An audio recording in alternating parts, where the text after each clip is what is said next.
The bond between a brother and a sister is simply unique and beyond words to describe. The relationship between the siblings is extraordinary and is valued throughout the world. However, in India, the relationship is even more important because there is a festival dedicated to siblings' love called Raksha Bandhan. This is the Hindu festival celebrated in India and countries such as Nepal to represent the love between a brother and a sister. Raksha Bandhan is observed on a full moon day of the Hindu lunisolar calendar in the month of Shravana, which falls in August. The name of the festival is a combination of two words, Raksha and Bandhan. The occasion is defined in Sanskrit as the tie or knot of protection, where Raksha refers to protection and Bandhan refers to the verb to tie. Together, the festival represents the eternal love of the brother and sister relationship, which extends beyond blood relationships. It is also observed by cousins, sisters, and other close relatives. On this day, a sister ties a rakhi around her brother's waist to pray for his prosperity, health, and well-being. In exchange, the brother offers gifts and promises to protect his sister from any harm and under any circumstances. The festival is also celebrated between brothers and sisters from distant family members, relatives, or cousins. Raksha Bandhan is the happiest festival for all sisters and brothers. Usually we buy Rakhi at shop or order it online, or we send it directly to their place via online. However, for such a beautiful occasion, doing Rakhi by ourselves with lots of love and affection adds tons of happiness to both brothers and sisters. So, I decided to make Rakhi for my brothers on my own. And I'd like to share the same with you. Come on, let's get started.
It's so simple to do.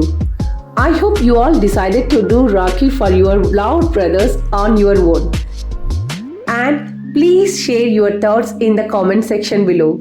Thank you.